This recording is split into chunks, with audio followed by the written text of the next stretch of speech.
Une fois de plus, bonjour. Heureux de vous savoir nombreux sur votre chaîne préférée. La chaîne qui vous parle de Dieu, qui vous parle de ce que vous devez être. Surtout, une chaîne qui vise la croissance spirituelle de tout celui qui porte le nom de Jésus-Christ. En effet, notre vidéo de la fois passée, nous avions parlé sur l'être. L'être qui était quelque chose d'une importance capitale. On ne peut pas parler de l'être sans le paraître. Ce sont deux choses qui sont intimement liées et des fois qui sont confondues. On finit par prendre l'une à la place de l'autre. En revenant sur Philippiens, voici ce qui est dit. Ne faites rien par rivalité. Je disais Philippiens chapitre 2, versets 3 et 4. Ne faites rien par rivalité ou par vaine gloire, mais dans l'humilité, estimez les autres comme supérieurs à vous-même. Et chacun de vous, au lieu de considérer ses propres intérêts, considère aussi ceux des autres. Et nous allons ajouter à cela Matthieu chapitre 9. Nous allons lire le verset 28. À son arrivée à la maison, les aveugles s'approchèrent de lui et Jésus leur dit, « Croyez-vous que je puisse faire cela ?» « Oui, Seigneur, lui répondirent-ils. Amen. En effet, peuple de Dieu, lorsqu'on parle de l'être, c'est l'homme intérieur, l'être. C'est l'homme qui doit savoir pourquoi il existe. C'est l'homme qui est censé apporter un changement partout où il passe. Car ce n'est pas un hasard que tu puisses naître dans un quartier, que tu puisses naître dans une famille, que tu puisses naître je ne sais pas où. Je vais vous donner un cas simple. C'est que vous n'êtes pas la première personne à se retrouver dans des conditions complexes, à naître dans une famille la plus sorcière qui puisse exister, à naître dans une famille la plus pauvre qui puisse exister. Je vous dis, si vous analysez Abraham, il n'est pas né d'une famille spirituellement élevée, mais c'est par lui que Dieu a fait sortir un nouveau peuple. C'est la même chose que je dirais avec vous. C'est que si tu n'es pas né dans une famille riche, si tu n'es pas né dans une famille spirituelle, si tu n'es pas né d'une famille qui craint Dieu, je te dis que la famille chrétienne peut sortir de toi. La famille riche doit sortir de toi. La famille qui craint Dieu doit sortir de toi. C'est à toi de savoir qu'il n'y a pas un passage hasardeux partout où nous passons. Dans n'importe quel point, nous y avons une mission et nous devons écrire, nous devons y laisser nos traces. C'est pourquoi la Bible dit ceci. Nous ne devons pas considérer nos propres intérêts. Vous savez, le monde des intérêts, c'est le monde qui fait de nous égoïstes. Le monde des intérêts, c'est le monde qui fait que les autres sont considérés comme des vauriens. Le monde des intérêts, c'est le monde qui fait que nous vivons comme qui dirait il n'y a que nous. Les autres n'ont pas leur place. C'est ça le monde des intérêts. Et lorsque vous êtes plongé dans le monde des intérêts, sachez que tout ce que vous êtes en train de trouver n'a rien à voir avec la gloire de Dieu. Ce qui est lié à la gloire de Dieu est lié à autre chose, c'est-à-dire à l'humilité. Or, plusieurs personnes aujourd'hui, au lieu de vivre dans l'être, ils sont beaucoup plus dans le paraître, être vu des autres, être accepté par les autres, même s'il n'a rien, mais qu'il soit vu, qu'il soit considéré. Or, cette approche-là nous met en difficulté. C'est pourquoi, en Matthieu, que nous avons lu avec vous, le Seigneur se retrouve devant un groupe des aveugles. Lorsqu'il s'approche de ces aveugles, les aveugles lui demandent un service.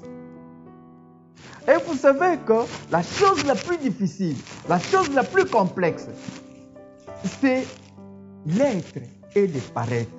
Quand je sais qui je suis, le paraître ne sert plus à rien. Ça ne joue plus un rôle important. Mais quand je ne sais pas qui je suis, je vais beaucoup me plonger dans le paraître. Il y a beaucoup de gens qui sont dans le paraître. Ou qui trouvent un chrétien parce que naza mwana nzambe, non, je suis un enfant de Dieu, je dois me comporter comme... Non, ce n'est pas comme ça que les choses se passent. L'orgueil n'a pas sa place dans un enfant de Dieu. Dans un enfant de Dieu, il y a des choses très intéressantes que nous devons toujours avoir. La première des valeurs, c'est d'abord l'humilité, dans laquelle il n'y a rien que nous pouvons faire. Alors, Jésus-Christ pose la question. Il dit ceci, croyez-vous que je puisse faire ça? Très important. Parce que l'être et le paraître sont deux choses tout à fait différentes. Il y a des gens, j'en connais même quelques-uns, je vais vous raconter une petite histoire très intéressante. Un pasteur qui vivait beaucoup plus dans le paraître, qui présentait les vêtements comme une forme de bénédiction d'un enfant de Dieu.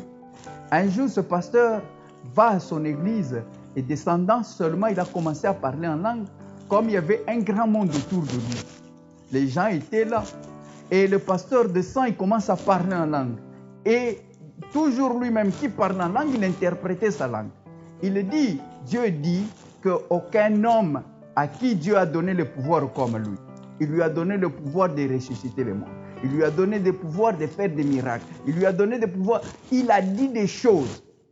L'ironie du sort, pendant qu'il avançait jusqu'à la porte d'entrée dans son bureau, il y avait un malade que la famille est venue avec. La famille l'a retiré de l'hôpital, pensant que l'hôpital ne pouvait rien faire pour leur frère. Alors on l'a amené chez cet homme de Dieu. L'homme était gravement malade. Et comme il était gravement malade, on le présente au pasteur qui venait à peine d'être avec Dieu puisqu'il interprétait sa propre langue. Il dit le pouvoir qui est en lui. Et les malades étaient devant lui. Le pasteur l'impose les mains.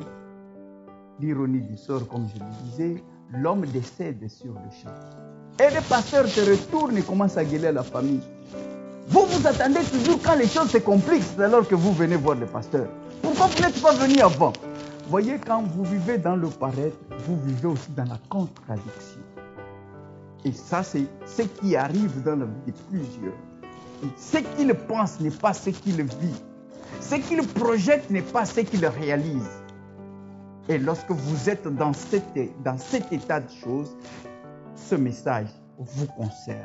C'est à vous de vous réconcilier avec vous-même, avec l'humilité. Comme ça, vous allez revenir dans l'être, puisque l'être constitue la chose la plus importante. Tous sur cette terre, nous avons mission de faire quelque chose. Partout où nous passons, même ce message que tu es en train de suivre a mission de faire quelque chose dans ta vie. Il suffit de comprendre l'être, ne pas s'accrocher au paraître.